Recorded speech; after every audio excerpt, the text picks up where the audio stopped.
Hello hi welcome नमस्ते। मेरा नाम ऋतिक और आज हम फिर से बात करने वाले हैं एक और इंटरेस्टिंग कंसेप्ट के ऊपर। तो ये वीडियो सेमेस्टर 6 के उन बच्चों के लिए मोस्ट इंपोर्टेंट होने वाली है जिनके पास सब्जेक्ट है इंडियन ग्रोथ एंड डेवलपमेंट। तो चलिए शुरू करते हैं आज की वीडियो को। आज हम बात करेंगे फिर से लेसन नंबर 2 के एक और इंपॉर्टेंट कंसेप्ट के बारे में।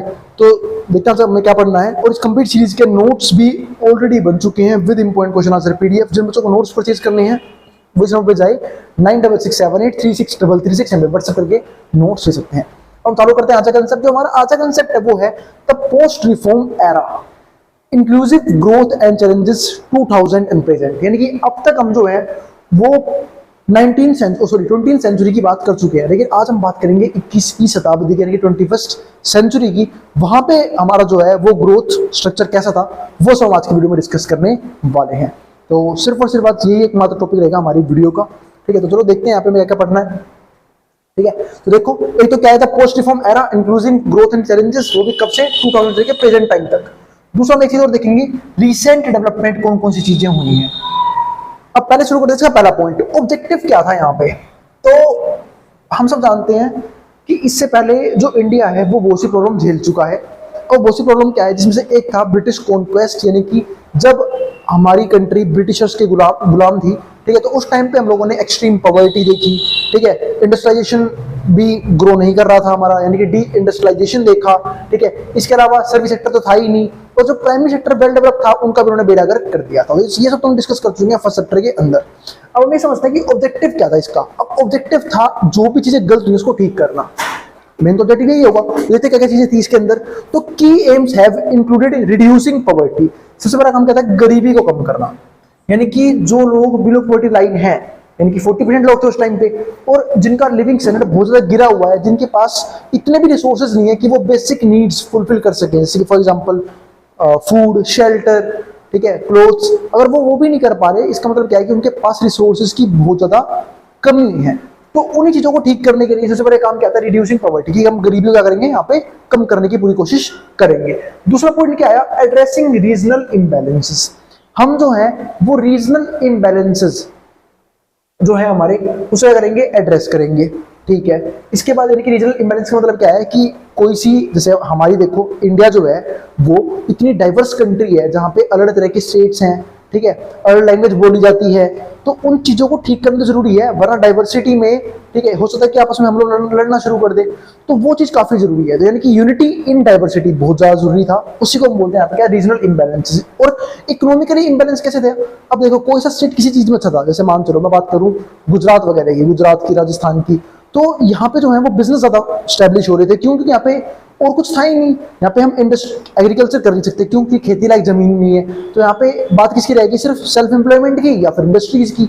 तो वो उन चीजों में अच्छा था। लेकिन बात करूँ हरियाणा, पंजाब, यूपी, बिहार, ये सब किस में से थे, एग्रीकल्चर में। तो इन चीजों को भी ठीक करना काफी जरूरी था। इसके अलावा ensuring that economic benefits reach a wider population। और हमें ये चीज देखनी थी कि अगर इकोनॉमिक बेनिफिट्स पहुंचे तो वो सब तक पहुंचे, यानी कि वाइडर पॉपुलेशन तक वो क्या करें, पहुंचे। अब वाइडर पॉपुलेशन से मतलब क्या है मेरा, वाइडर पॉपुलेशन से मेरा मतलब है कि हमने पहले भी डिस्कस किया था कि भाई हम जो है वो इकोनॉमिकली अच्छा तो हो रहे थे, लेकिन जो है ना डिस्ट्रीब्यूशन था रिसोर्सेज का वो इक्वल नहीं था, यानी कि unequal distribution of resource and income था उस टाइम पे, जिसकी वजह से जो गरीब थे वो और गरीब होते जा रहे थे, जो अमीर थे वो और ज्यादा अमीर होते जा रहे थे। यानी कि इकोनॉमिकली जो बेनिफिट्स पहुंच रहे थे वो सबको नहीं पहुंच रहे थे, सिर्फ एक पर्टिकुलर तबके को ही उन चीजों का बेनिफिट मिल रहा था। वो चीजें भी ठीक करनी बहुत जरूरी थी। इसके बाद additionally there has been increased attention on sustainability and environmental protection. यानी कि हमें जरूरी क्या था कि हम जो है ध्यान दें सस्टेनेबिलिटी पे, यानी कि एक वर्ड बोलते हैं ना सस्टेनेबल डेवलपमेंट, की डेवलपमेंट करो तो इस तरीके से करो कि हम जो है बिना रिसोर्स को हार्म पहुंचाए, रिसोर्स को इस तरीके से यूज कर रहे हैं कि उसका बेनिफिट आज के लोग भी उठा रहे हैं और आने वाली फ्यूचर जनरेशन को भी उसका बेनिफिट मिलेगा। ठीक है, और जो ग्रोथ भी है वो इस तरीके से हो रही है, यूं नहीं कि एक बार पीक पे गई फिर धड़ाम से नीचे गिर गई, नहीं, ग्रोथ को वहां पे सस्टेन करना भी क्या है, काफी जरूरी है। तो हमें उसी लेवल पे चीजों को ठीक करना है।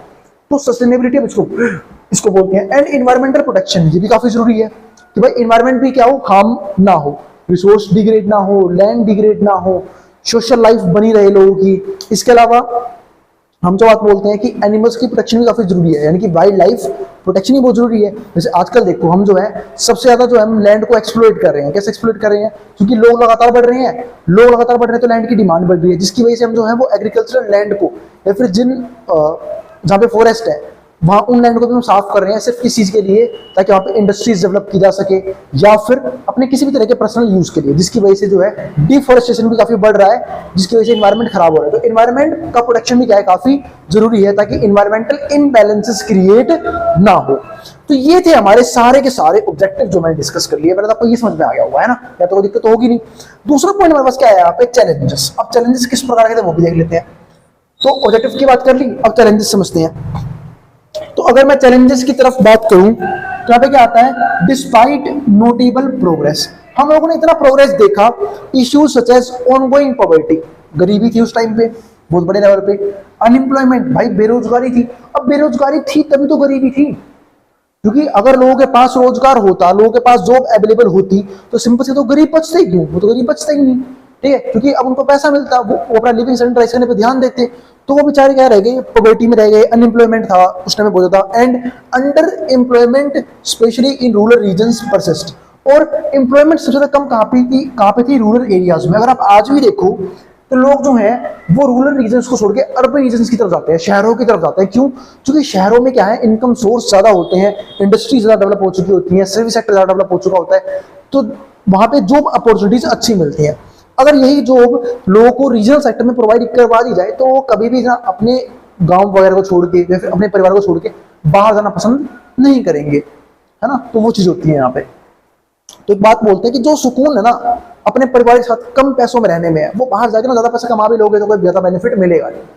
तो वही चीज है यहाँ पे कि जैसे मैंने कई बार बोला, कुछ सुना भी है कि भाई बहुत सारे पेरेंट्स ऐसे बात बोलते हैं कि अगर हमें वहां पे कुछ पैसा कम भी मिल जाता, पर अगर हमें वहां पे अच्छी जो अपॉर्चुनिटी मिल जाती, अच्छी फैसिलिटीज मिल जाती, तो हमें जरूरत ही नहीं थी कि हम जो है वो दिल्ली की तरफ आएंगे या फिर बात करूं मैं बेंगलोर की तरफ जाएंगे, मुंबई की तरफ जाएंगे। तो लोग शहरों की तरफ भागते इसलिए ज्यादा है क्योंकि वहां पे जॉब अपॉर्चुनिटी अच्छी मिलती है, और यही नहीं वहां पे फैसिलिटीज भी है जो बाकी जगह से काफी अच्छी मिलती है। तो वो चीज है मेन रीजन, तो वो है। इसके बाद प्रॉब्लम्स विद इंफ्रास्ट्रक्चर। अब इंफ्रास्ट्रक्चर को लेकर क्या प्रॉब्लम है कि भाई इंफ्रास्ट्रक्चर भी जो है वो फुली डेवलप नहीं हो रखा, ये भी प्रॉब्लम है। रेगुलेटरी हर्डल्स, अगर है भी तो उसे रेगुलेट नहीं किया जा रहा सही तरीके से।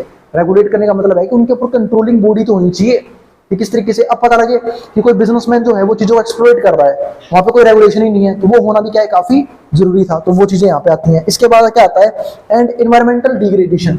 और इन्वायरमेंटल डिग्रेड भी हो रहा है, जैसे हमने ऊपर बात करी हुई भी कि भाई मान लो हम लैंड डिग्रेड कर रहे हैं, डिफोरेस्टेशन कर रहे हैं, पॉल्यूशन हो रहा है, चाहे वो वाटर हो, एयर हो, नॉइज पॉल्यूशन हो, तो उन चीजों पे भी क्या जाने से कंट्रोल किया जाना चाहिए। सो क्या प्रॉब्लम्स हैं, have also presented significant challenges to sustained economic growth. और ये जो है वो एक बहुत बड़ी प्रॉब्लम बने सारे के सारे मिलके सस्टेन्ड इकोनॉमिक ग्रोथ के लिए। यानी कि इन चीजों की वजह से जो है हम इकोनॉमिक ग्रोथ अच्छे तरीके से नहीं कर पा रहे थे, और कर भी रहे थे तो कहीं ना कहीं हमारा जो इन्वायरमेंट है वो बड़े लेवल पे डैमेज हो रहा था। तो ये हो गए हमारे 2 पॉइंट। पहले हमने समझा ऑब्जेक्टिव को, फिर हमने समझा चैलेंजेस को। थर्ड पॉइंट क्या है, इंस्टीट्यूशंस। यानी कि कौन कौन से इंस्टीट्यूशंस हैं जिन्होंने इकोनॉमिक ग्रोथ पे ध्यान दिया, अब उनकी बात कर लेते हैं। तो तीसरे पॉइंट में क्या आता है हमारे पास यहाँ पे, इंस्टीट्यूशंस सच एज नीति आयोग। अब जैसे नीति आयोग है, आप लोगों को पता होगा, इन्होंने जो है पहले हमारे पास प्लानिंग कमीशन होती थी, प्लानिंग कमीशन का काम क्या था, 5 ईयर प्लान तैयार करना।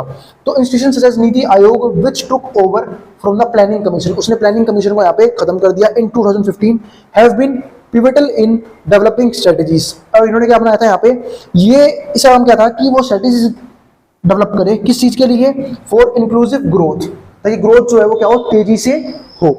इसके बाद क्या आता है यहाँ पे, the Reserve Bank of India, जैसे रिजर्व बैंक ऑफ इंडिया है, and the ministry of finance have continue to oversee monetary and physical policy effectively.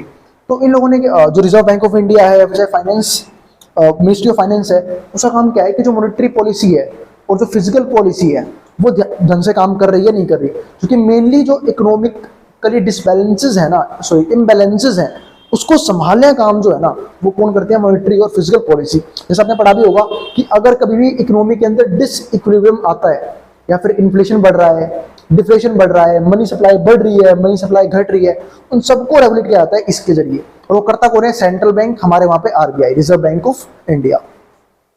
इसके बाद अगला जो पॉइंट आता है वो क्या आता है हमारे पास यहाँ पे, पॉलिसी फ्रेमवर्क। अब पॉलिसी फ्रेमवर्क में क्या है, तो policy approach in this period has integrated market driven growth. अब जो है, अब पॉलिसी अप्रोच में क्या है कि हम इस टाइम पीरियड तक ना एक ऐसी ग्रोथ की तरफ चले गए थे, यहाँ पे हम क्या बात कर रहे थे, मार्केट ड्रिवन ग्रोथ के ऊपर।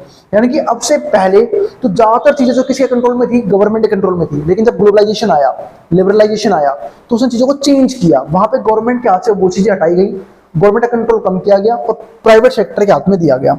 तो वही सब चीजें यहाँ पे हैं। तो टारगेटेड सोशल वेलफेयर प्रोग्राम चलाए गए, initiative like the MNREGA, initiative लाए गए किस टाइप के, जैसे मनरेगा हो गया हमारे पास यहाँ पे, ठीक है। तो मनरेगा का नाम क्या था, ठीक है, तो मनरेगा ये महात्मा गांधी के नाम पर रखा हो। इसमें ये चीज थी कि जो अनएम्प्लॉयमेंट है ना उसको कम करने की कोशिश की गई।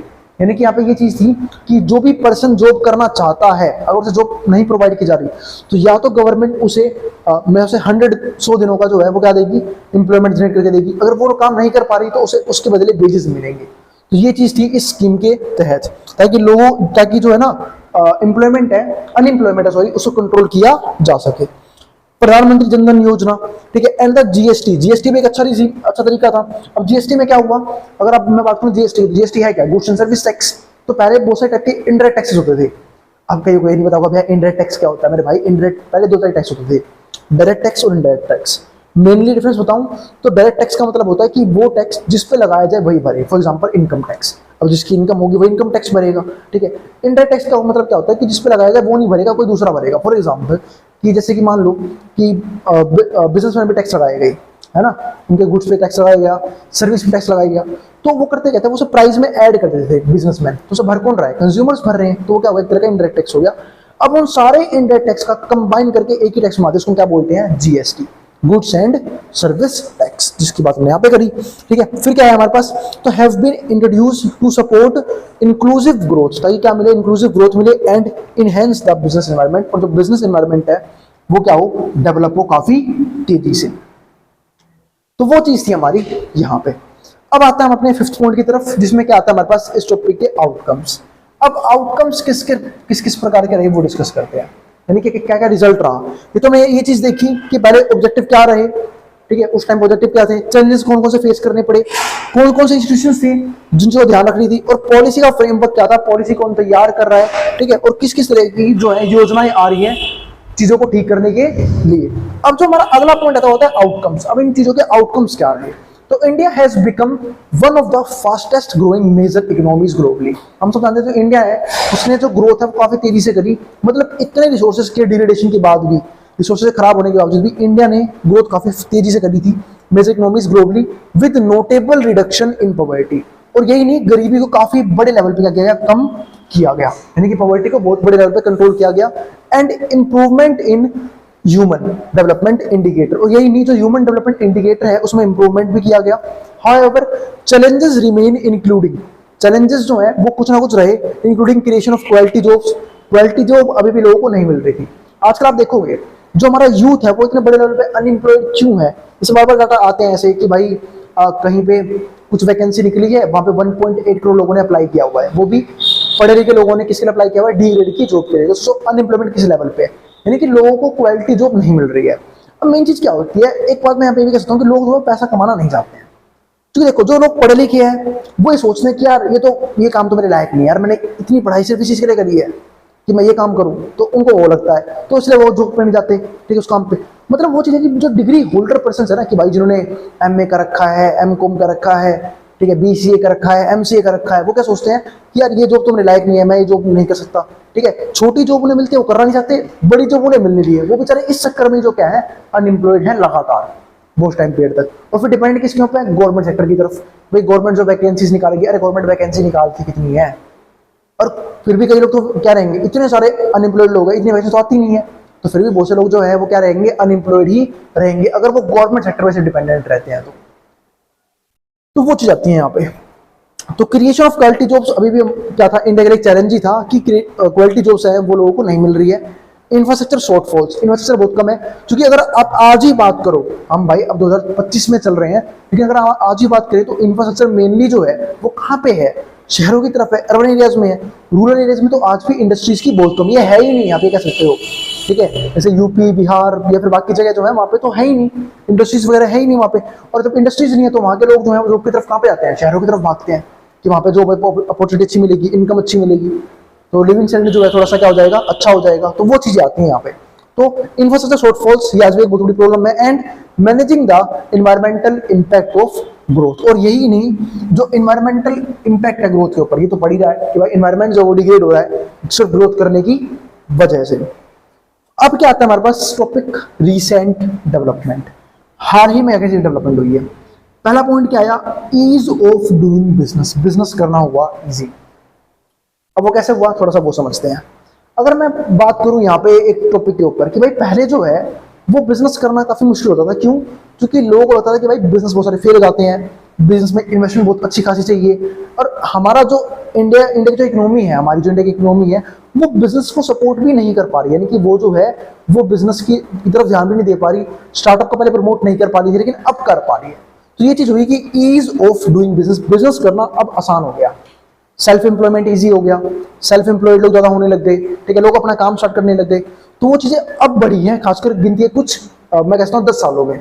तो वही चीज है। तो India improved its position significantly, moving from 142 in 2014 and 63 in the world bank ease of doing business rank की। मतलब ease of doing business rank में इंडिया 142 से कहां पे पहुंच गया, 63 रैंक पे 2020 के अंदर। क्योंकि अब जो है इंडिया कहीं ना कहीं सपोर्ट कर रहा है बिजनेस एनवायरनमेंट को। क्योंकि ये बात ना इंडिया के लोगों को ही पता है, और पता होनी भी चाहिए कि जो कंट्री वेल डेवलप्ड है तो वो इसलिए वेल डेवलप्ड है क्योंकि यहाँ पे वेल डेवलप्ड बिजनेसेस हैं। अगर हम आज यूएसए का नाम लेते हैं, यूके का नाम लेते हैं, चाइना का नाम लेते हैं, तो भाई यूएसए क्यों है इतना अच्छा? क्योंकि जितनी भी बड़ी बड़ी कंपनी हम यूज करते हैं, चाहे वो अमेजन हो, गूगल हो, फेसबुक हो, इंस्टाग्राम हो, वो सब किसका है? उन्हीं का तो है। तो वो कंट्री ग्रो नहीं करेगी तो कौन सी कंट्री ग्रो करेगी? ठीक है, और हम सब क्या है, उन्हें कंज्यूमर्स टाइम पास करते हैं उन फालतू के ऐप्स पे। ठीक है, तो वो चीजें, तो यही चीज है यहाँ पे। तो जब तक बिजनेस अच्छे नहीं होंगे हमारी कंट्री का डेवलप करना बहुत मुश्किल है। और इसी बात को लेकर मैं एक बात और कह सकता हूँ कि अगर इंडस्ट्रीज प्रॉपर डेवलप नहीं होंगी तो लोगों को जॉब नहीं मिलेगी, अनएम्प्लॉयमेंट उसी लेवल पे रहेगी, गरीबी उसी लेवल पे रहेगी। क्योंकि अब हमारा सिर्फ एक सेक्टर जो है वो बहुत पे चल रहा है, वो कौन सा है? हमारा इंडस्ट्रियल सेक्टर। जब तक हम इंडस्ट्रियल ग्रो नहीं करते, इंडस्ट्रीज ग्रो नहीं करते, खासकर रूरल एरियाज के अंदर अनएम्प्लॉयमेंट का लेवल सेम रहेगा। ठीक है, लोग जॉब के लिए तरसेंगे, गरीबी का लेवल भी सेम रहेगा। दूसरा पॉइंट क्या आया, डिजिटल ट्रांसफॉर्मेशन। अब डिजिटल ट्रांसफॉर्मेशन क्या बोलते हैं यहाँ पे, देखो, government has focused on digitalization. Government ने फोकस किस पे किया? डिजिटलाइजेशन के ऊपर एंड ई गवर्नेंस के ऊपर। प्रमोटिंग डिजिटल पेमेंट्स, कैसे? डिजिटल पेमेंट्स को प्रमोट करके। तो मतलब गवर्नमेंट ने फोकस किया कि चीजों को डिजिटल करेगी। ठीक है, और ई गवर्नेंस यहाँ पे क्या होगा, लेके आएगी कि भाई हम जो है अब जो है सारी चीजों डिजिटल, ऐसे आजकल देखो अब जो है हर जगह पेमेंट जो है वो डिजिटल मोड से हो रही है। तो ये चीज काफी अच्छी है। एक रिक्शा वाला, एक रेडी वाला, ठीक है, एक फास्ट फूड कॉर्नर वाला, वो सबके सब जो पेमेंट है वो ऑनलाइन ले रहे हैं, क्योंकि अब जो है चीजें बदल रही हैं। तो वही चीज यहाँ पे है, इसे हम क्या बोलते हैं, डिजिटल ट्रांसफॉर्मेशन। पहले लोग डरते थे कि कहीं फ्रॉड ना हो जाए, कहीं कुछ गलत ना हो जाए, लेकिन आज जो है सब इजीली ट्रांजेक्शन करते हैं। तो government has focused on digitalization and e governance, promoting digital payments, जैसे कि डिजिटल पेमेंट को प्रमोट करके। और यही नहीं, अगर कुछ फ्रॉड्स होते भी है तो आरबीआई लगातार अपने गाइडलाइंस लेके आते रहते थे कि उन फ्रॉड्स को कम से कम किया जाए। इसके बाद क्या आता है, expanding internet access. Internet access जो है वो सबके पास हो, ताकि लोग जो है घर बैठे पढ़ भी सके, नॉलेज भी गेन कर सके। ठीक है, और यही नहीं, पेमेंट वगैरह करनी है तो वो भी घर बैठे कर सके, बिल वगैरह घर भर सके। इससे बहुत सी चीजें होती हैं कि लोगों को जो ना सारे काम इजीली अब जो है वो घर बैठे हो रहे हैं, क्योंकि ज्यादातर काम जो है ऑनलाइन शिफ्ट हो गए हैं, जिसकी वजह से लोग इजीली अपना काम जो है घर बैठे अब जो है परफॉर्म कर लेते हैं। And using technology for service delivery and financial inclusion. और यही नहीं, अब जो है टेक्नोलॉजी भी यूज करनी आ रही है, और फॉर सर्विस, किसी भी सर्विस को लेके हम घर बैठे बैठे चीजों को क्या करते हैं, हैंडल कर लेते हैं। तो हमारे काम कितनी ईजी हो गया। पहले बिजली बिल भरना हो, पानी का बिल भरना हो, ठीक है, तो हमें कहाँ जाना पड़ता, लाइन में लंबी लाइन लग के वहां पे हम काम करते हैं। लेकिन आजकल जो है वो हर एक काम, चाहे जैसे मान लो टिकट ही काट ली हो, चाहे वो फ्लाइट की टिकट हो, चाहे वो ट्रेन की हो, सब ऑनलाइन हो गया है। अब घर बैठे बैठे हर एक काम जो है, मेनली जिस काम में हमारा सबसे फालतू टाइम वेस्ट होता था, हम इतने ईजी पे आ गए उस काम को डिजिटली आज घर बैठे इजीली कर लेते हैं। And financial inclusion. अब इसके क्या आता है, स्टार्टअप इकोसिस्टम। तो ऊपर बात करी ना हमने ईज ऑफ डूइंग बिजनेस, तो ऐसे ही हमारा स्टार्टअप इकोसिस्टम जो है वो चालू हो चुका था, यानी कि rise of a dynamic startup, अलग अलग तरह की स्टार्टअप्स बननी शुरू हो गई। ठीक है, startup ecosystem has fostered innovation, यानी कि लोग जो अपनी नई नई इनोवेशन लेके आ रहे हैं, नई नई टेक्नोलॉजीज खोज रहे हैं। ठीक है, तो वो चीज़ है।